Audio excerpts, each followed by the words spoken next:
Hello, and welcome to today's video. Today, I want to talk to you about the victim archetype. This is the biggest thief of healing. I have seen this archetype steal healing from thousands of people. I myself have lost a lot of healing to this archetype, but I also want to share with you some tips and tricks that you can use to identify this archetype as it's expressing in your behavior and how to transmute this victim archetype, the energy of this victimized state into its antidote, which is where true, deep, and profound healing is actually found. So before we dive into the victim itself, let's just take a 10,000 foot view of what an archetype actually is. Because if you've never heard this word before, this is going to be very fascinating for you. So archetypes are basically energetic themes or patterns of behavior and energy. So you'll very easily be able to see this. One of the most common is the hero archetype. And you see this in movies all of the time. You know, you've kind of got this underdog character where like bad stuff's kind of happening to him. And then eventually he's able to overcome all this adversity and kind of become the champion. And, you know, he makes the money, gets the girl. You know, it's just this like, wow, huge transformation. Really, really cool. This is an example of the hero archetype. Another archetype that you might have seen would be the fool. So you will see this, for example, in history. You look back and you'll see the fool in court. You know, the fool was a very interesting archetype because you would think of the fool as just being ridiculous. And there is an aspect of this, but also, the fool is considered to be one of the most primitive forms of energy because you also, whenever you're learning something, whenever you're trying to get good at something, you have to be the fool before you can become the master. So the fool, whilst maybe looks ridiculous and there is maybe some shame and a lot of social pressure, there's also a willingness to just be and to move forward no matter if it feels comfortable, no matter if you don't really know what you're doing. It's also very interesting that in the olden days, when you would have a king, very often his advisors would have to be quite polite and they would have to deliver their insights to him in a very almost censored way. Whereas the fool, because everybody knew, oh, the fool's just ridiculous, he could just tell the king how it is. He could tell the king, you are stupid, you don't know what you're doing, and he could say all of these things. So it's a very raw form of energy. And you see this in a couple of other places as well. When you think about the Joker in the Batman movies, you know, this very bold, very like indifferent kind of energy to anything that's going on and almost like a chaos agent, kind of unpredictable. And that's in a way what is so attractive about it. But all of these things are based on archetypes. These are patterns of energy. These are demonstrations or behaviors that you see, and you've seen hundreds, you've seen thousands of times. You can even look through your family and you might be able to find some of these different archetypes. For example, maybe you have a hermit. I have a hermit in my family, and a hermit has a certain behavioral characteristic, and you will see this because it's a theme and it makes sense. Maybe you've got a theme of the addict. The addict is a very common archetype. But today I want to look specifically at the victim, because if we can understand the victim, this is one of the most prevalent forms of energy. Everyone has a victim archetype inside of them. And very often the thing that is stuck with someone that has a chronic health problem that they've been working on for 5, 10, 15 years, the reason that they're not progressing or finding the healing that they believe that they're looking for is because this victim archetype energy has got stuck. And when I'm using such a heavy energy as a victim, you know, and a minute ago I just used an addict or the fool, these have very strong sort of social connotations. Like when I say a victim, you probably associate a certain negative charge or a certain like feeling or behavior towards it. These are just forms of energy. These are just patterns of energy. These are all completely neutral. We're the ones that project a lot of these different feelings or associations on these archetypal energy patterns. But once you understand these archetypal energy patterns, you'll understand that it's almost a bit like a mathematical equation, you know, 2 + 2 = 4, 4 + 5 = 9. You know, you've got these things that happen on this side and it creates this outcome. And when you understand the outcome of what the victim is looking for, you'll understand that it's the antithesis of healing. Healing cannot be found in the victim archetype. So if you want to find healing, we have to change how we're moving energy through this archetypal pattern. So the hallmark of the victim, this is the defining factor. This is the thing that you have to look for. I found that it's easily definable as 2 core primary characteristic. The first is that they are not actually looking for a solution. And the second is that there is a disempowerment or a disownment of their own energy. And again, instead of just judging this and thinking, oh, these are really bad things, let's dive into it a little bit more and understand this energy pattern. So generally, as a society, we live in quite a solutions-orientated world. We see a problem, we want to fix it. And there's not much in the way of emotional intelligence. It's much less developed versus in terms of its solutions-oriented intelligence. And one of the things that the victim is looking for the most is attention. It's looking for care. It's looking for someone to provide it with an emotional experience. So this might look like somebody that, let's say, for example, they sprained their ankle and really it's severe enough that they should seek medical attention. And you keep saying, okay, look, I can drive you to the hospital, or I can call the doctors, or we could do this, we could do that. And you're like solutions oriented. You're trying to solve this problem. You're trying to find them a practical solution, but they almost like wallowing around in it. And every time you try to move the energy forward into a solutions oriented place, there's almost like it's like, oh, whoa, I don't feel like it. I can't do it. I wouldn't be able to stand up. There is always an excuse. And I want you to remember this. Remember this idea that there's always an excuse, because this is actually one of the antidotes that we're going to come to towards the end of the video. So like I was saying, this isn't necessarily a bad energy. There is no bad or good archetypal energy patterns. These are just energy patterns.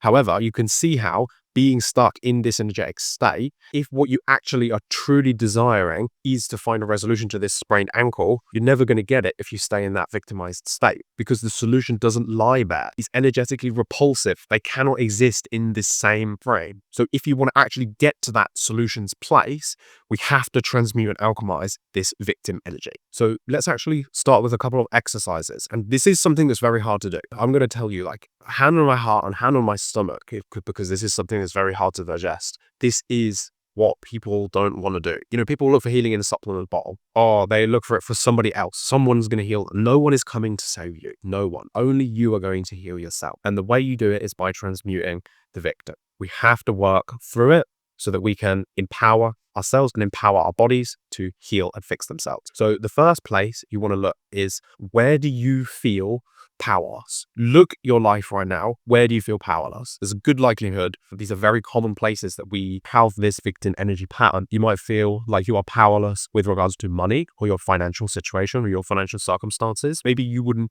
identify it that way, but let me ask you this. Do you feel like you are solely responsible and solely capable of influencing your financial situation? Or do you think it's being determined by external factors? Be that the economy, be that all the billionaires that have thousands and hundreds of and millions of dollars, of euros. Are you solely responsible, or is it someone else the cause of your financial situation? If you can see what I'm saying here, you can understand you are the only one that is responsible for your financial situation, and you're the only one that can actually effect control over it. This is a very, very common pattern. Victim mentality around money, finances. The second is health. Very often, and I'm kind of doing what I do, I will talk with people and they'll say, this doctor did this to me, this treatment did this to me. You are the only person that can advocate for your needs. You are sovereign over what you decide happens to your body. And this doesn't mean you can't actually be literally victimized. Let's say, for example, you are a child and this is a medical procedure that's actually not good for you, or it's not right for you, but you don't actually have any control over it. You actually are being victimized in that situation. However, you don't have to stay as a victim. As you become an adult, the consequences of everything that happened, they are your responsibility. They are yours to take care of. That doesn't necessarily mean you can go back and undo it,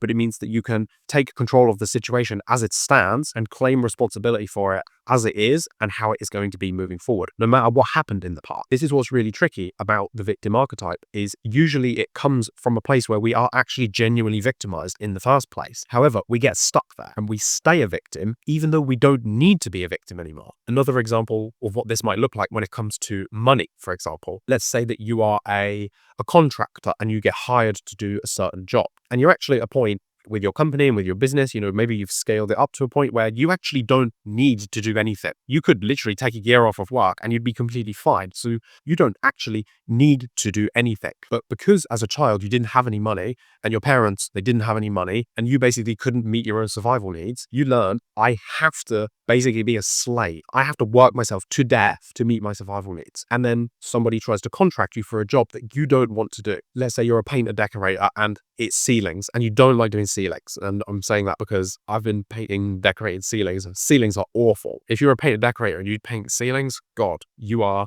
doing God's work on earth. But let's say, for example, you don't like it, but then you almost force yourself to do it, even though you don't want to do it or you don't like it, because you feel like a victim. And then you almost feel victimized by the person that contracted you. That's naturally nothing to do with that. You are fully capable of saying, actually, I don't need to do this. I'm not a victim in this situation, and I'm going to go and spend my time doing something else. And I don't have to do this. That would be a really good example of where you were originally a victim, you have been victimized in the past, and then you just kept this victim mentality running, and it keeps you stuck. And you would do this job, you will feel miserable, you feel resentful, you go home, you're hateful, you're not emotionally connected to everybody. And it's just this big ripple of negativity that vibrates out of you into everything that you're doing. Probably we will end up doing a bad job. You know, if you're in a victimized state, you're not fully empowered, you're not claiming all of your resources, and it's probably going to be a big problem. It's not going to end with a really nice conclusion or outcome, because again, victims aren't outcome orientated. So we covered 2 of the big 3. We looked at a bit about health. We looked at money.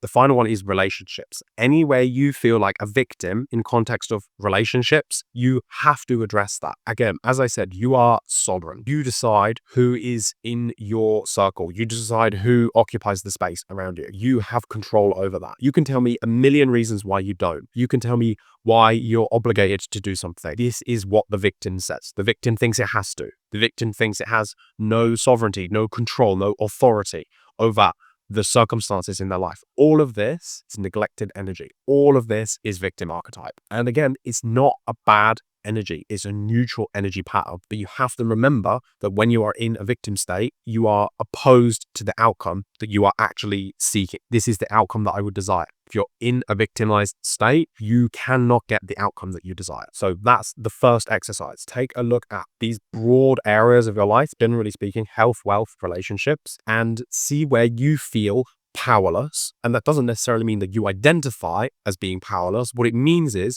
you believe that you are not the primary agent that is able to exert effort or impact or influence over any given circumstance. If you want a healing outcome, you are the single most impactful, powerful person that's going to make that happen. The same is true with a financial outcome or a relationship outcome. And all of the excuses, all of the reasons, all of the things that pop up that tell you that you're not, these are the exact energy patterns that you need to transmute, that you need to alchemize if you want to get the outcome that you're looking for. The next trick that we can use is to, in essence, scan for resentment. Resentment is a really cool emotion, is a very useful tool that we have in our emotional compass. Essentially what it tells us is, I am showing up in this context in a way that is not appropriate for me, that is not healthy for me, that does not bring me what I need, that does not meet my needs. That's in essence what resentment tells you. If you are in a victim mentality, you are creating a victim dynamic in this context. So all of these areas where you're feeling resentment, you need to find your energy and claim it. You need to figure out, who do I need to be to not feel resentful in this situation? And then you need to figure out how to become that person. That is how you reclaim that energy in that given circumstance. Another thing that we can do is try to meet the needs of the victim more directly, more consciously. So instead of falling into one of these patterns where we actually end up what you would consider sort of self-sabotaging your desired life outcomes, we can look at the needs of the victim, namely being connection and sympathy and empathy and validation, and try to seek these in a more direct way. So we could take each of these, for example, and ask the question, where do I get validation about my experience? Where am I getting connection, sympathy, empathy? Where am I getting these things in my life? And if you can't consciously identify them, these are needs. These are not optional things. These are things that are required for you to be a healthy, happy human individual. So if you're not able to meet these needs consciously, then you will have to meet them unconsciously, which means that you will self-sabotage, you will victimize yourself in certain situations so that you can get these things. Like I said, this is just a neutral energy pattern. This just simply exists. It's not good or bad, but you choose what to do with it. And that really sums this whole video up. As I said, you choose what to do with it. You can choose to be empowered. You can find a way to work through this and to reclaim your energy, or you can choose to be a victim about it. And it's actually a choice. And if you're making the choice, you're actually not a victim. And this is the whole thing about how the victim archetype dynamic works, because the victim doesn't think it has a choice, or the victim will tell you that you don't have a choice. And that is simply not true, because the truth is that you are powerful. You are a conscious co-creator of your reality. You create the environment around you.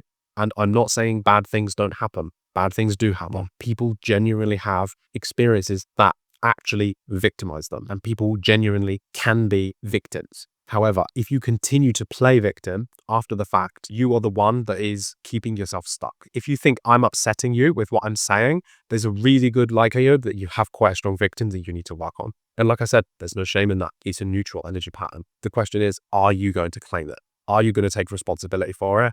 And are you going to do the work on it that you need to empower it so that you can actually get the outcomes in your life that you desire? Let me know if you've enjoyed this archetype video. And if you are interested in me talking about any other archetypes, please leave me a comment and let me know which archetypes you'd like me to dive into in a following video. But that's everything for me today. Take care, take responsibility, and I'll see you in the next one. Bye-bye.